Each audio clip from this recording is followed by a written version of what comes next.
Our saint of the week is Saint Anastasia the Patrician. Anastasia was born in the 6th century and lived during the reign of Emperor Justinian and Theodora. Usually, someone acquired the title of patrician, especially a woman, because of being a widow, having lost her husband somehow, and the husband title passed down to her. But in Anastasia's case, as one who had been brought up in the fear of the Lord and loved him greatly, she was given this title because of her great almsgiving and the things that she did for the people of Constantinople. She was admired by everyone, including the emperor, and did much good in her own small way in the realm in which she lived. However, the devil puts the spirit of envy into Theodora's heart. This greatly grieved Anastasia because she loved both the emperor and the empress. But yet, the empress Theodora, despite all that she had and all the things that she actually did for the people of Constantinople, she was very much jealous of Anastasia. Anastasia, on realizing this, decided that for the sake of all, for the sake of removing the envy from Theodora's heart, that she would leave Constantinople forever. This she did, deciding to dedicate her years to the service of the Lord in prayer and in fasting and in great ascetic efforts in the desert. She went to the outskirts of Alexandria in Egypt, about 5 miles out, and contacted Daniel of Scetis, who would later be known as Saint Daniel of Scetis.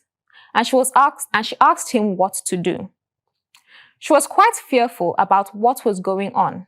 So Daniel said to her, "Look, I'm going to give you a rule, and you follow this rule for the rest of your life." Now, about that time, the Emperor Justinian lost his wife Theodora at the age of 40, and he remembered Anastasia and all the wonderful works that she had done. So he sent people out all over the empire, including even the Patriarch of Alexandria, to search for her, to bring her back to Constantinople.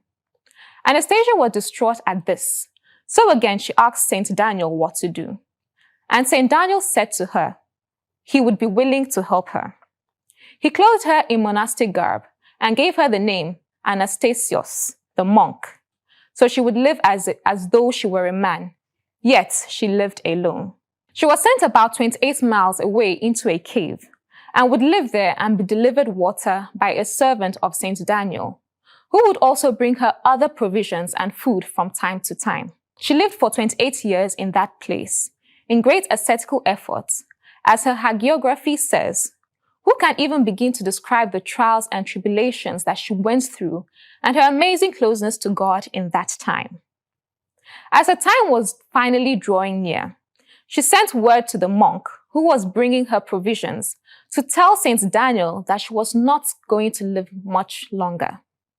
So Saint Daniel and the monk both gathered together and went to the cave where Saint Anastasios was living, and she was at that point still alive. They both blessed each other and gave other many imitations of grace for the Lord.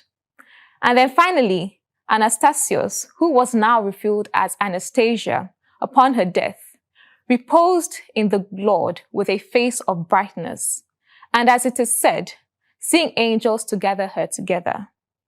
Saint Daniel and his servants and cellmates then decided on that day that they would dispense from their fasting in celebration of this great woman's death, who went on to the Lord. Her feast day is celebrated on the 10th of March. Saint Anastasia the Patrician, pray for us.